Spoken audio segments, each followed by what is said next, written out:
My father worked as the CEO of limited store branding in the 80s to early 2000s.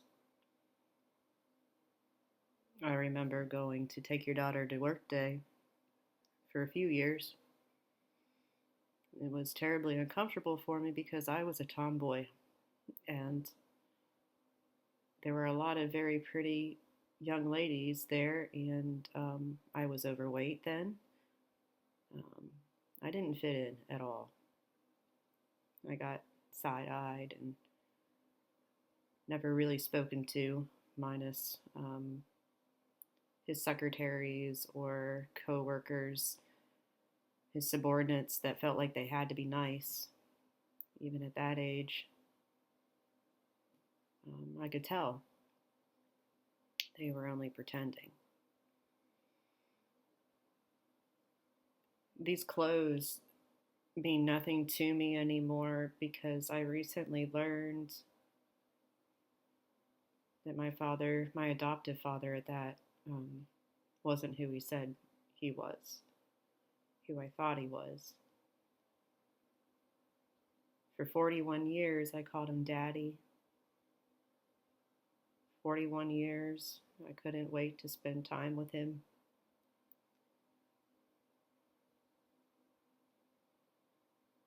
He taught me how to appreciate the older things. One of my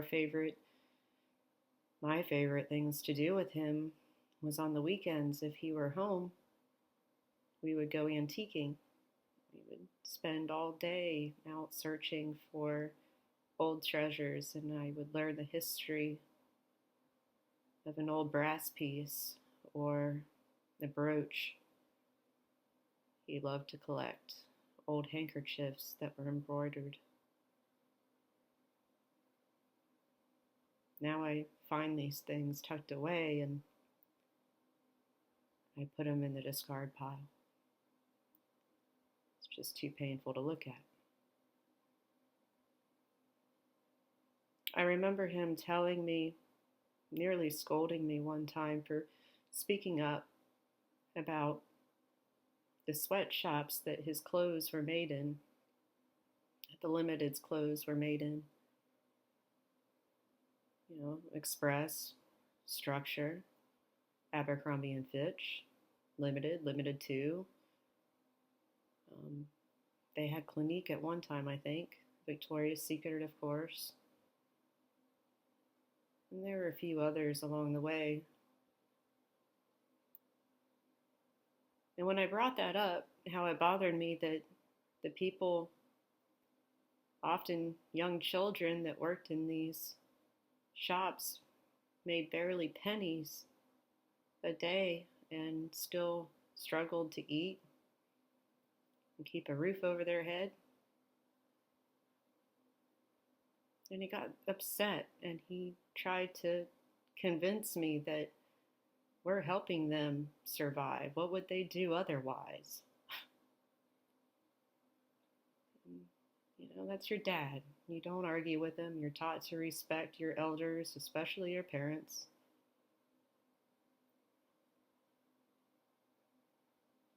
I still remember feeling it was so backwards and wrong because I grew up in the church. Matter of fact, I was abused in the church, and the minister convinced my adoptive parents to cover it up, to be complacent in the cover up, should I say, which was detrimental to me. And I kept that all inside and to myself because I didn't want to hurt them. So I just absorbed all of the pain.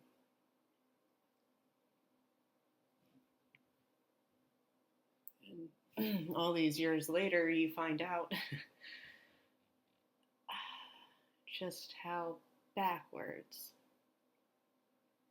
contradicting, wired to shame me everything was.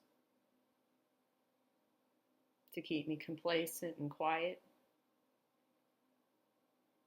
They told me they loved me. They professed to be Christians, to follow the commandments. They sure expected me to. God forbid I cuss. I mean, I was going to hell if I did that. And that was the problem. My father took me, I was probably 5 or 6 at the time, something like that. I was still wearing dresses. That didn't last very long. I remember I was in a red blazer coat and I had a fedora on. No, I think it was a beret, and white gloves and, white tights and cute little saddle shoes. And after church, my adopted father felt like he needed to go check out the local Victoria's Secret, make sure everything was up to par. My father was in a very finely made black trench coat, and he had rabbit fur lined black leather gloves. He was in his Sunday best. So we walk into the River Valley Mall, into Victoria's Secret, and, part of his job, I guess, was to make sure the stores looked as they should. And so he had his little point and shoot Nikon camera and a 5 or 6-year-old little girl holding his hand, and he was taking pictures of the mannequins in their underwear. And the clerk that was in there, the only employee that was there, hindsight, felt uncomfortable, and she came up to my adoptive father and said, "Sir, what are you doing?" And then she looked around the side of my father to me, and she asked if I was okay. I remember feeling nervous and just kind of squeezing my dad's hand and moving closer to him, because I wasn't sure what to do or say. This was normal for me. But he quickly got agitated. Mean, looking back. He didn't give her a chance to say anything else. He pulls out his billfold and whips out his business card that says, "Blaza Blaza Blue, CEO of Limited Store Branding." And he gives her an earful. And the employee, who probably depended on that paycheck, probably needed that to feed her own children, who was trying to make sure a child was okay, who probably already knew something was wrong within the organization. She was just trying to do the right thing because she would want her children to be just as safe, right? She cowered back and apologized, and I just remember my adoptive father huffing and puffing all the way out of the store. Couldn't believe that someone would be so bold to talk to him in such a tone. This wood piece came out of the headquarters in Columbus, out of one of the offices. I don't think it was ever in my father's office. But somehow my adoptive father acquired quite a few pieces of furniture that came out of the headquarters. One was a 12-foot long glass table that is just really creepy now that I think about it. But this wood piece, I just can't look at it anymore. It needs to go. If we all stood up as an American people, and all over the world, first world countries have no idea how good we have it. I was blessed to go on quite a few mission trips when I was younger, and I got to see third world countries. I got to see how they struggle to survive, how they're used, how their countries are used for their elements, for their labor. We need to do better. There's no need for us to buy a name brand just because it's a name brand.